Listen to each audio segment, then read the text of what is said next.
So if you had a magic wand and you could make anything happen in the world, very few people on the planet would take that wand and say, let's fix education. And yet, what we're bringing you today in this session is two titans, major figures in our country and in our global society, who have that magic wand and are pointing it towards public education. I couldn't be more excited to introduce Reid Hastings to you. I mentioned last night that Stanford is always open to claiming any touch on any of its alums. And so here's one. You may know Reid as a multiple entrepreneur in Silicon Valley. He started a company called Pure Software, which was a service, a company to help software developers debug their work. And after a very successful exit of that, he turned around and started Netflix. That's had three major waves of innovation. First was the online DVD rentals. How many of you remember the red envelope in your mailbox? Hello, yes. Okay. Second was a pivot. We might talk about the pivot a little later, to streaming. And the third wave was the decision to embark on creating original content, both TV series. We were chatting about Emily in Paris just a moment ago, which I loved, and movies. And in fact, has been an award-winning effort on Netflix part. He's also the author of a book called The No Rules Rules, which I devoured, that lays out how Netflix operates. High expectations, high accountability, and transparent feedback. You might start to see some themes here that we might be able to apply to an education setting. Our man Reid has a BA in mathematics from Bowdoin College in Maine, and a master's in computer science from Stanford University, hence the claim on Reid. But interestingly, between Pure Software and Netflix, he started taking classes at the Stanford Graduate School of Education. He got interested in education and decided that he ought to know something about it. Now, that's not particularly weird, but it's great for somebody who is already in a position of influence and stature to be a student again. And I think that that's an amazing mark of someone who's really dedicated to knowing what he's about. He has a career of service as well. He was in the Peace Corps, teaching high school math in Swaziland, and battle service on the California Board of Education, where he was a strong advocate of charter schools to stimulate education improvement in K-12, and was unafraid of taking extremely unpopular positions that were the right ones to take. He currently serves on the board of the Pahara Institute, and it's the Education Leadership Development Program that was initiated with the Aspen Institute, and he's a member of the board of the Knowledge is Power program, KIPP, National. On a personal note, I'm deeply grateful to Reid for his personal guidance and feedback and financial support of Credo. In my years at Stanford, I've been stumped 4 times. 3 times, I reached out to Reid, and in about 15 seconds, he set me straight. And Reid, I'll be catching up with you after the session for that 4th chat. We are talking about guilty COVID pleasures here. I don't even know if this one's legal, but Friday afternoon happy hours with the neighbors. I'm assuming that was masked and outdoors. I already went through a lengthy introduction of our director, Condoleezza Rice, but she has authorized me to expand on her COVID guilty pleasures to include an expansion of interest in pasta and binge watching on Netflix. So with that, I'm going to turn the conversation over to Condi and Reid. Well, thank you so much, and welcome, Reid. I can't think of anybody better to have this conversation with, because We need innovation in education, and you are one of the great innovators of our age, and so I very much look forward to our conversation. I'm going to start by asking you about the state of K-12 education, where you think we are. You've been an advocate so long now for high-quality education, and you've been a part of a lot of efforts, whether it's KIPP or the Pahara Fellowships through the Aspen Institute or the New Schools Venture Funds. Currently, you're a force in the City Fund that supports local leaders to build high-quality school systems. You've tried a lot. How do you think we're doing? Condi, I look forward to answering your question, but if I can just steal 2 minutes from the agenda. You're one of the U.S. world experts on Russia, and last week has been so disturbing. And I wonder, when you think about not obviously next week, but sort of over the next 10, 20 years, does Russia become a sort of large, angry, and powerful North Korea? Or are there any scenarios that are better than that? Yeah. Well, since you asked, I think what we are experiencing right now is the extreme miscalculation on behalf of a very isolated man, Vladimir Putin. I knew him well, spent a lot of time with him. This is a different Putin. He is erratic. He's not the strong leader that he's berating his people on television, and so I'm worried that he's gone into his own deep demonic mind now about history and about the need to right the wrongs of history and to reestablish the primacy of Mother Russia. Now, in doing that, he thought that he could capture Ukraine quickly. He thought that the West wouldn't stay united. He thought his army was pretty good. All of those have been frustrated. And so what you're now seeing is just the wanton bombing of civilians. And we have to ask, how long can the world watch that and allow that to continue to happen? I don't see any particularly good exits, because having done what he's done now, the Ukrainians are in no mood to do some of the things that they might have done without all of this trouble. I was immediately drawn to, well, the foreign ministers are going to meet, maybe something will come of that. It appears that all that happened is Lavrov was allowed to go and talk to the Ukrainians, but to offer nothing. And so I think we're going to experience several more weeks of this ugliness. But my hope is that in the final analysis, somebody convinces Putin that he has achieved his goals, and that he can step back from this, because a long, drawn-out insurgency in the middle of Europe is not in anybody's interest. I'll just say one thing about Russia going forward. It's hard to imagine Russia under Vladimir Putin as escaping the isolation that he's now brought up on it. Can you imagine Vladimir Putin going to number 10 Downing Street or to the White House ever again? I think it won't be long before many of them are charged with war crimes. And so my sadness for the Ukrainian people is extreme, but my sadness for the Russian people is also very much so. This is a people, I first went to graduate school in the Soviet Union in 1979. People looked at their feet. They didn't travel. They accepted the green shoes in size 9 that were given to them. That was all the economy was producing. But they've had more now than 30 years of real interaction with the outside world, going to school at places like Stanford and Harvard and University of Texas and University of Iowa. And there is a generation that thought that they were a normal country, and he's destroyed that. And in fact, that will be my transition back to you. There are many ways that countries can lose the power of their people, the knowledge power of their people.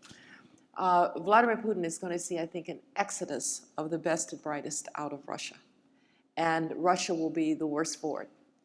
But you can also lose the knowledge power of your people by not providing opportunity to them to climb that ladder. And that's really what our conversation is about today. I'm absolutely convinced that the strongest countries in the future will be those that maximize human potential. Mm-hmm. As you know, there was once a time when what you could dig out of the ground was the source of wealth. And then it was how many widgets could you push along an assembly line, industrial activity. But it is now about the knowledge-based revolution, and people like you have innovated. But if we don't fix K-12 education, we're going to leave an awful lot of people behind in this innovative age. So back to you as an Sure. innovator and someone who cares deeply about K-12. How are we doing? Well, I think, Rick showed the data, and we all know the data that for 30, 40, 50 years, it's been pretty flat in the U.S., so not doing well. So then you have to ask, okay, we're all working in this room on K-12, and we've got a mediocre by international standard system that's not getting any better, and yet our economy is totally world-class. I mean, the amount of invention, the amount of concentrated development, GDP per capita, every indicator at the high end, is skyrocketing in the United States. And it's creating a lot of resentment, both in Asia and in Europe, because, how is the US pioneering all these new areas? And so, again, we've got this puzzle, which I think is that high-end education in the US is pretty strong, and then high-end K-12. And then you've got the university sector, which is the best in the world. Okay, and so that really drives back to the knowledge intensivity of new businesses. That's driving our economy, is that the top 100 universities are so strong, and they have plenty both of foreign students, which we're blessed to get because it's an attractive climate, and then we're so freedom oriented that there's room for incredible entrepreneurial talent in various kinds of business and other formations. And so again, we often say, oh, our economy's going to be dead if we don't fix K-12. Well, there's no evidence of that. In fact, the economy's gotten stronger and stronger despite lack of K-12 improvement. So, but I think the argument that I believe is that if we're going to hold our society together, we need to really improve K-12. It's about polarization. It's about a sense of opportunity. And that has gotten significantly worse or more frayed because a lot of people don't feel that they have that opportunity. And then in particular, when they see the top of the market, going up, it, doubles down on the legitimate resentment. So think of the investment in K-12 not about driving GDP, because that's really Stanford that drives the GDP, and thank you for that. But it's driving a political cohesion. And when a country loses political cohesion, really bad things happen. And yes, we're more polarized than ever, but I don't think we're on the tipping point of devastation. But the trend line is not good. And so again, from a political cohesion standpoint, I think that's the big motivator. As well as just a humanist, all of us want all humans to thrive and to have an opportunity to thrive. And so on both of those lenses, I think our investment in K-12 is really important. We haven't cracked it. Personally, I think our ability to whip our school districts to do much more than they're doing now is low. Okay, we basically spent all these years whipping them with various, NCLB, all kinds of other things, and it's not particularly changing the outcomes. And so for me, I'm really like, what has worked in America? That's freedom. Okay, we're the most freedom-oriented culture, or top 10 anyway, in the world. And so we ought to free up the schools, and it's what's made me such a school choice person, is giving our principals, our teachers, really control of their destiny and let them operate on a smaller basis than the way Stanford operates. Yeah. So when I look at Reed Hastings' CV, I see a lot of sort of private experimental KIPP, Pahara fellowships, the City Fund, et cetera. And then I see California State Board of Education. Compare and contrast a little bit for us, because you've obviously, Reed, been involved in a lot of efforts that are trying, in a sense, to disrupt. And I mean that in the best sense. I mean that in the sense of disruption that we use when we talk about the Silicon Valley, that if you think about KIPP, it has a different model. And so maybe the public schools can learn from that, but in fact it's saying we can educate people differently than we have in the past. And then you go to the California State Board of Education, and I don't think about disruption. So how do I square those in your CV? Well, politics often has a randomizing element of sort of relationships and things changing, and you follow the coattails of people. And I got appointed to the board, and I was unprepared, didn't know enough about the school districts, about the 90% of our kids. But one thing that I learned here is about rate of learning and putting the time in. And so I got appointed to the State Board of Education. And within a year, I knew a lot, not all, but a lot of the ed code and a lot of superintendents, and really sunk my heart into it. And then there was an opportunity, and then I became president of the State Board of Education, the largest state in the union. And the irony was not lost upon me, okay? But I have to say, I learned a lot of respect for our school district leaders, the challenges that they face with unions. Many people are anti-union, and I'm more like, unions are a reflection of bad management. And I would say mostly if you worked in a school district in California, you'd be glad you had a union. Okay, and so they're really a manifestation of uneven management. And if you work in a school district, you'll often work for a not very good superintendent. And you can see that unions are not the core problem, because if they were, then Mississippi, Alabama, Arkansas would be leading the nation in results. Okay, but instead it's Massachusetts, New York, New Jersey, very high unionized states. So if anything, unions are correlated to success, not correlated to failure. So we got to get off this thing that the union is the problem. And I loved what Andrea said, which is in highly industrial systems, you got a highly industrial union. And with Mexico being the super extreme, because their teachers' unions make ours look very gentle. So I got to learn a lot and respect and get to know, a lot of the players. And they don't, for the most part, agree with me about choice is the right solution.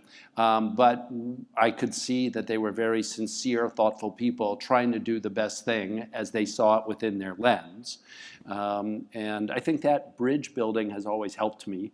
And then, so I got to do that for 5 or 6 years, which was introducing the state board in California does the testing system. And that was a time with a lot of new tests coming in, high school exit exam, other tests. So it was a lot of intensive policy. But I would say mostly it deepened my respect for the sincerity of 95% of the public educators. Yeah. So extend that just a little bit, because I think we are feeling that maybe there's a whiff of change because of what we've gone through with COVID, and parents have seen what's going on. I do have to ask you about how you think about how the unions reacted to that. I will say that I probably would have declared myself an essential worker. If people can go and check out groceries at Safeway and be essential workers, maybe teachers could have been essential workers. Did they miss a chance, I guess I would say, to give a different narrative about what unions can be? And then secondly, if in fact we are seeing a kind of change, an atmosphere for change, how do you think about state legislatures, state houses? Can you give us a few examples of what you think? Maybe you want to start with California, since we're sitting here in California, but in general, how do you think the state houses and state legislatures are doing this? Of course, the line is, never waste a crisis. But my guess would be that COVID affects and our virtual living affects, perhaps Stanford in various ways of students and things. But in K-12, not very much. And it will return because, mostly you've got dual working parents or single parent families. And so mostly the kids have to be in school for as long as possible, okay, to be able to make the family work. So I don't see some great new virtualization. You're right that it changed the relationships because parents could see from Zoom at home what was going on, and some of them didn't like it, some of them, were fine with it. So kind of a lot of chaos, but my guess is in the fall, it's back to assuming COVID stays low, it's back to pretty much normal in schools, and then people are focused on other issues. And so I don't know if you look at like the San Francisco school board revolt. I mean, I think that's like very tactical because of COVID, and I don't think it particularly opens opportunities for fundamental change in any way. So we've got the continued hard work of winning on choice. And I have to say in the blue states, like California, it's very challenging. But there's tons of kids who need better education in red states. And so we're doing a lot of work and expanding. In Kansas City's 49% charter school kids, and Atlanta's 27%. And so blue, red, and purple states, we're making a lot of progress. And if we can show that a high choice system delivers for kids and parents, I don't know who's going to be against it. Mm-hmm. So back to the beauty of federalism, we've got plenty of labs. We do want to continue to make progress in California where we can, so we are working on that. But I think the big shift is realizing that we can, throughout the U.S., really grow on a choice-oriented system. And then it becomes, K-12 becomes more like the university, where it's like there's a lot of different choices. There's, state systems, private systems. Yeah. Yeah, I found it helpful to say, actually, we do have a choice system. It's just not open to poor parents. Because actually, if you are of means, you will move to a district where the schools are good. So Palo Alto High School over here, their performing arts center kind of looks like ours on a smaller scale. Yep. But the houses are pretty expensive in Palo Alto, or Fairfax County, Virginia. If you're really wealthy, you'll send your kids to private schools. So the people who really don't have choice are poor parents. Yep. So why is that argument not winning in California? Choice is an abstraction, so intellectuals like it because they like things like markets, okay, and then freedom, okay, and so I think for a lot of individual voters, it's sort of not about that. It's about where am I going to send my kid, and then the line comes: if we have these other schools, charter schools, it's going to hurt the existing schools. And so we've let it be kind of us and them, zero-sum, competition. And most voters do not respond to competition positively. Competition for them is getting squeezed out of a job or squeezed out of a house and this kind of thing. So it's really reflecting on the fact that charters are the best way to drive improvement in school districts. We've got lots of evidence of this. And so it's really, have more choice because it helps everybody. Not all kids learn the same. And so I would say it's, softer, more thoughtful, more accurate messaging as opposed to choice, freedom, competition, markets, that cluster. Mm-hmm. And do you think that, so this is a novel concept to me because I'm a political scientist, and usually soft doesn't work in politics very well.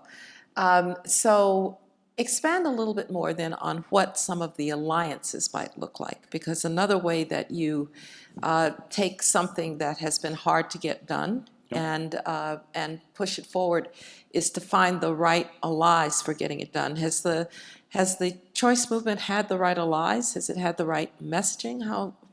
You mentioned the messaging, but maybe it's not had the right allies. The politics are fascinating because generally conservatives are suspicious of government, and so generally they're friendly towards choice.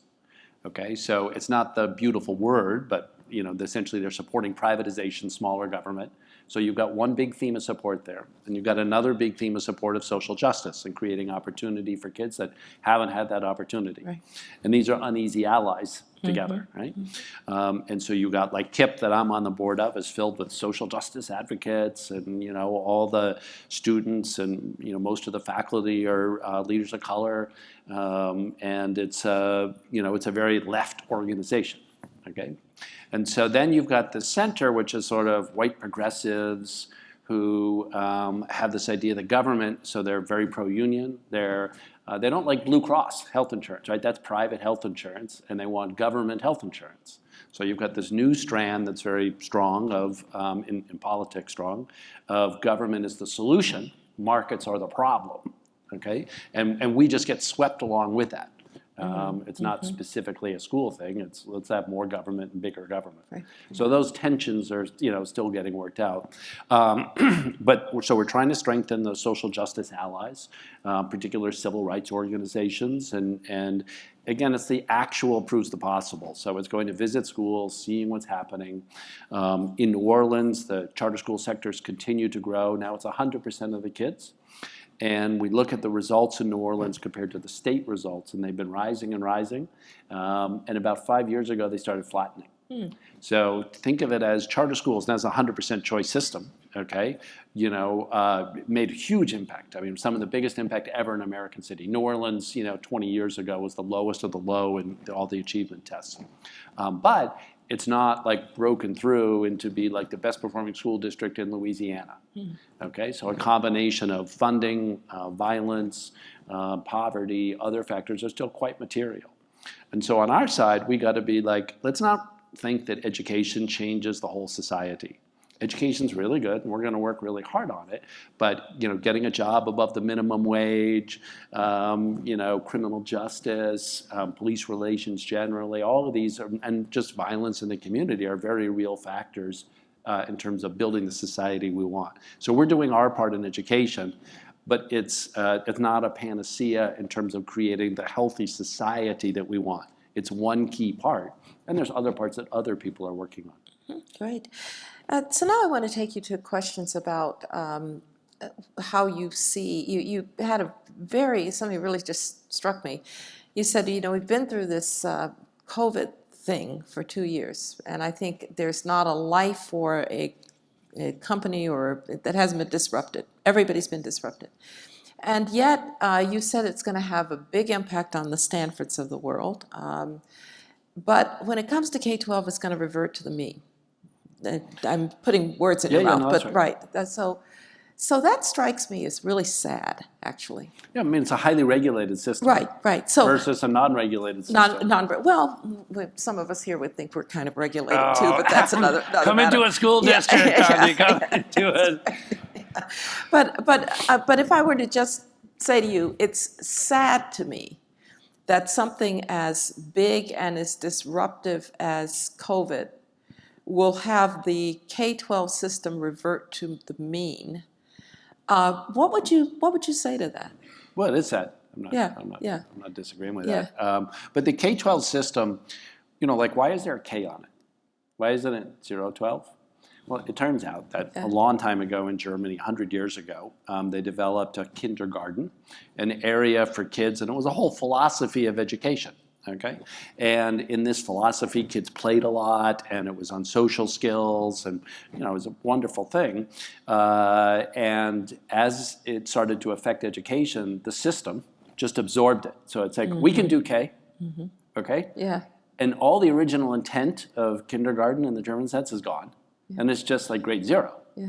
Right? Yeah. But so the system is amazingly strong and adaptive to co-opting these movements and to staying basically in the industrial framework and, the 30 students in a cell and a bell and, so that grammar of schooling is very strong, partially because parents went to it. So it's what they remember of, education. Yeah. Now, if you look at the deregulated side of it, or somewhat deregulated, the charter schools, and to a degree the private schools, then they're innovating a lot and using a lot of technology and bringing in. So I think you'll see a lot more, and the ed tech sector is booming. So a lot of people are creating new companies to serve both school districts and charters. So I do think you'll see a lot of innovation on that side, but school districts mostly don't have the flexibility because of the set of laws designed to protect kids that have been passed year after year. Yeah. Let me just follow up on that question, then I want to get back to the technology piece. So if, in fact, it is in the rules and in the laws that are governing the K-12 system, and I assume those are they're not standard, but if I were to array them, I wouldn't have that much variation across the country. Is that where legislation ought to be aimed rather than some of the ways that we've been thinking of it in the past? I mean, the big movement is to try to get more choice flexibility, to try to get charter schools. But is there, if you hear people talking these days about doing something about credentialing so that people who don't really need the 60 hours of this or that could actually go ahead and apply their trade. But are we going after the right things in Think about it as there's legislatures? a monopoly-based model, which is school districts' exclusive control of the public school system. And if you've got monopoly, you have to regulate it. Okay, you can't just let people do whatever the heck they want to your kids. And so these set of rules have built up. Everything, testing, credentialing, curriculum, tons of other things, that some people thought were good at the time. And then there's a huge business in tinkering with those rules. Yeah, let's change the credentialing so it's 60 hours, 50 hours, whatever.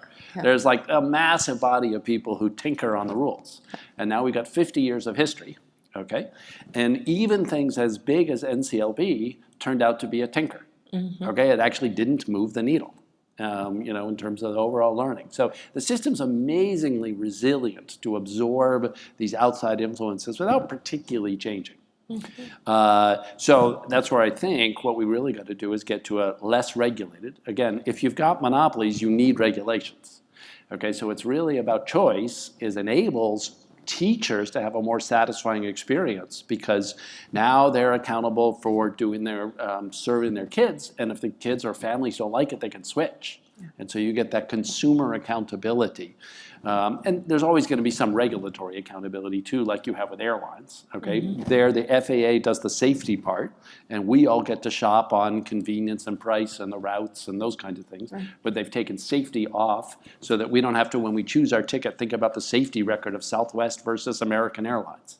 Yeah. Okay, so you want there to be a role in a open school system, choice system, where there are good results across the board, and then you get to choose based upon is it more child-centered or is it more teacher-centric, or a lot of other variables that parents want to express, mm-hmm. and then you see higher satisfaction. You see a lot of benefits of having those choice systems. Choices, yeah.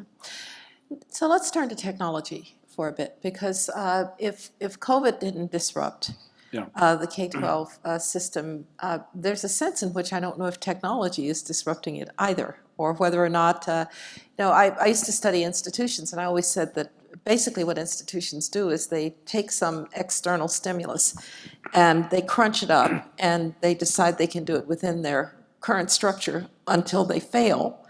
And until something catches them from behind that did it better. So I think that's kind of a good way to think about what's happening in K-12. But how about technology? I mean, you have maximized in your career, Reed, technology to change the way people think about things, do things.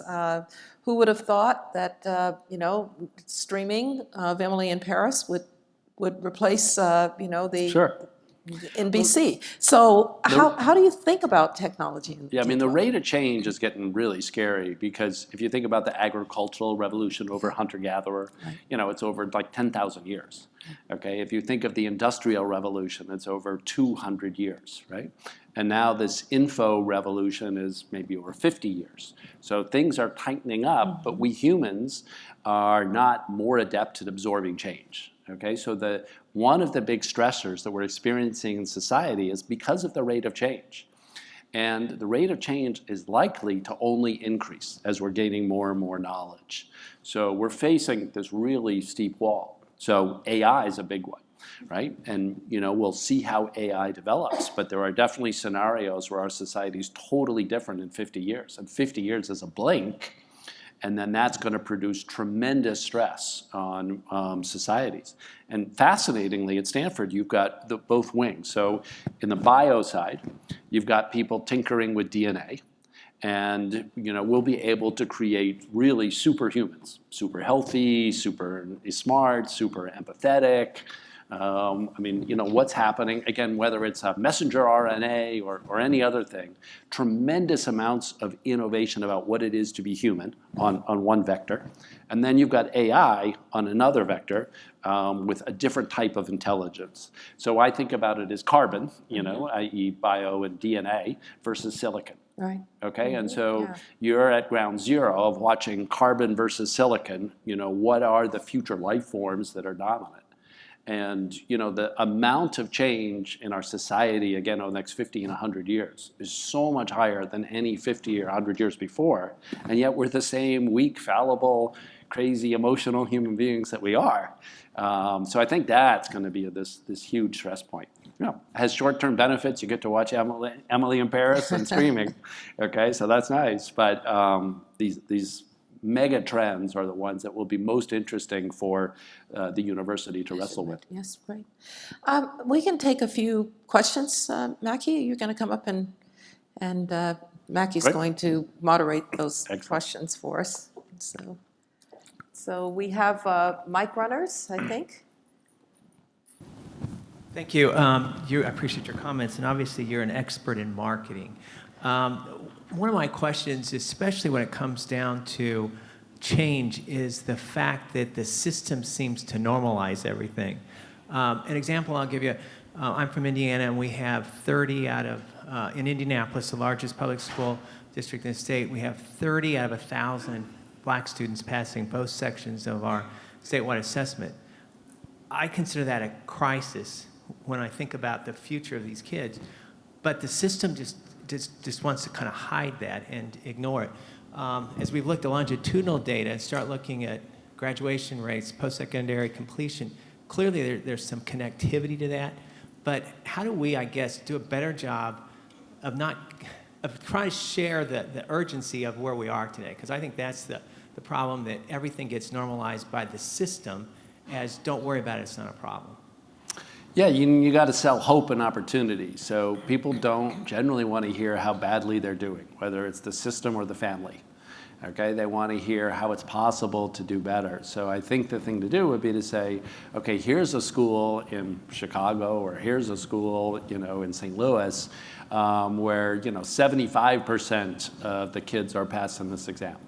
And say we can, it's very possible we can do this. Because again, if you focus on kids failing, people just like, can I go watch Netflix? I don't think about that so much anymore, okay?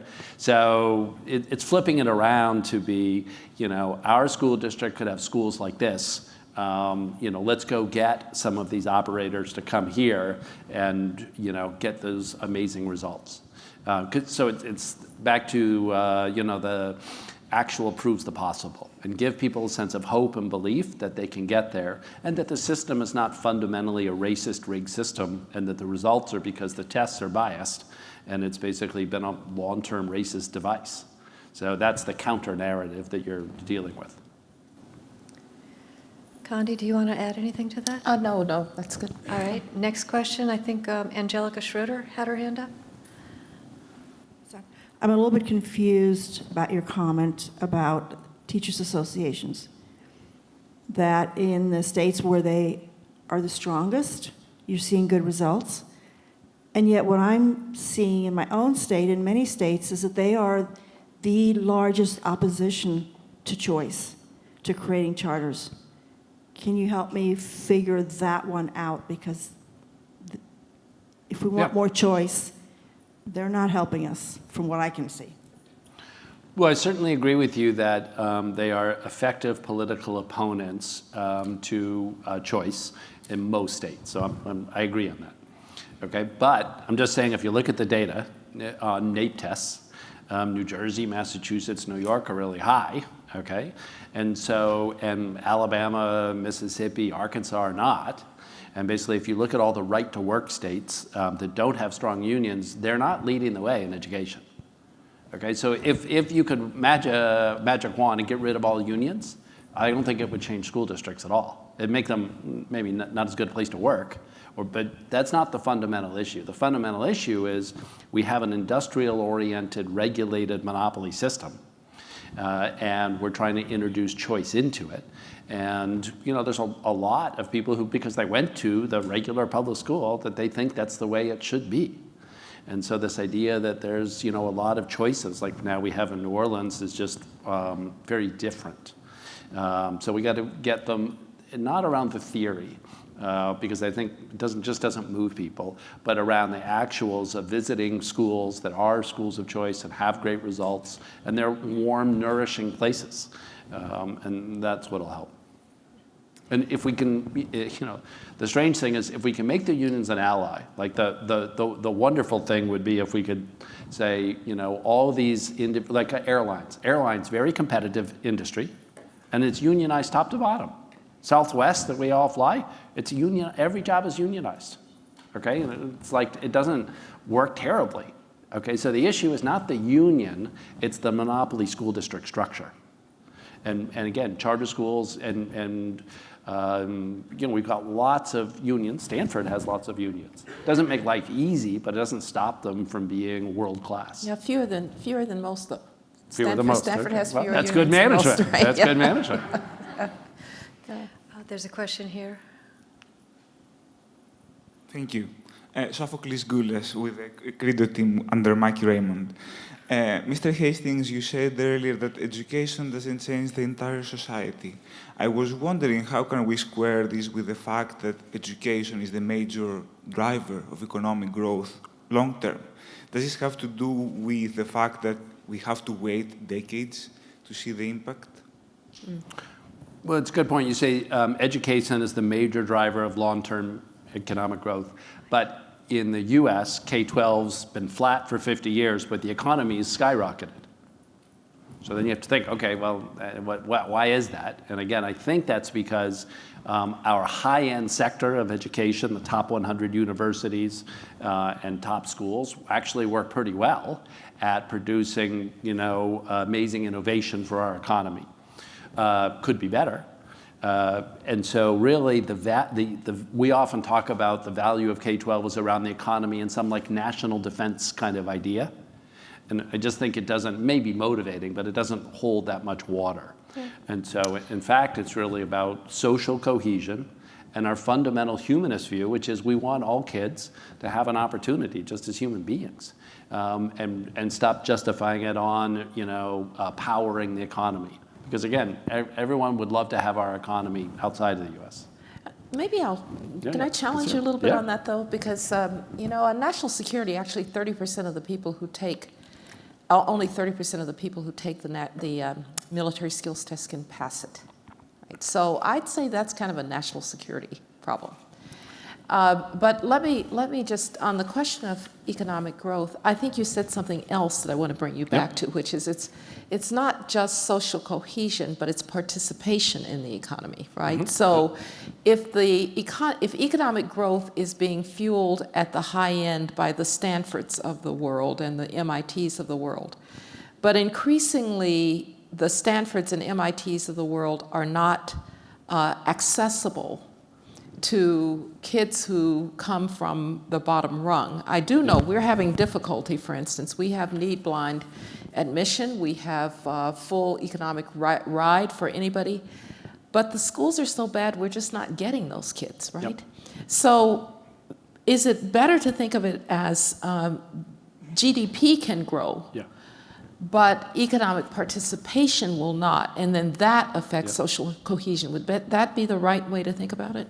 Yeah, absolutely. I mean, I think if the opportunity to be at Stanford were equally distributed across society and all those kids had the skills because they had good education, and that wasn't just Stanford, it was across all higher ed, that we'd have a much more cohesive society. Yeah, so I think that's, and we would probably, I'm sure we would also have additional talent developed. And I'm not saying our economy couldn't be better than it is. I'm just saying, remember, we do woe is us, K-12 was flat, no improvement, worst education system. What was the nation at risk line, an education system our enemy would wish upon us, and yet the economy's done incredibly well. Of course, there's another factor, which is immigration. Yep. Right, so we're heavily dependent at this point on not growing people, but immigration. Which looks like a darn good bet. I was like, let's keep that engine going. I'm with you on that. Sorry, Mackie, you're calling. So I think we have time for one more question. The gentleman in the back, please. Thank you so very much for this conversation. It's been very enlightening, so I appreciate your words and wisdom. I come to you as a former superintendent in Northeast Ohio, where we do have a large number of students who do not receive the education they deserve. And this is indicative of many places and many stops in my career in supporting children of color. What I've come to the conclusion is that education is much more a symptom to the cold than the actual cold. and there's a larger structural system that is at play that is getting in the way of possibility.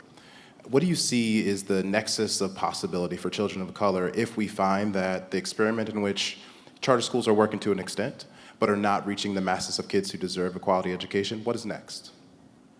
Yeah, I mean, there's one very compelling view, which is it's fundamentally about race and inequality, lack of capital, lack of jobs, and that education is a shallow change of those big poverty vectors. And I think that's somewhat true. But it's the vector that the state funds. It's the way society can change a family is by taking the kids for 8 hours a day, 5 days a week, and providing them an education. So it is the vehicle. But I would agree with you that it's not the only thing, and that we've got multi-generational poverty challenge. We've got opioid addiction. We've got lots of other problems that contribute to dysfunction and unhealthy outcomes. So we need to work on all of them. I do think that the choice part will help. But again, like I mentioned on the New Orleans data, where it's not like New Orleans is a crime-free, super high-income jobs, Shangri-La, even though we've got 100% charter. Okay, it's still, got a lot of the problems. So we need to do more than K-12 and more than charter schools. But again, within the sector, I think if we can deregulate it, then it can innovate. It can do all kinds of things with technology and learning, create professional career paths, all kinds of great positive pro-profession, pro-teacher things that will do our part. Great point of optimism on which to end. Yes. I want to thank our speakers and ask you to join me. Thank you.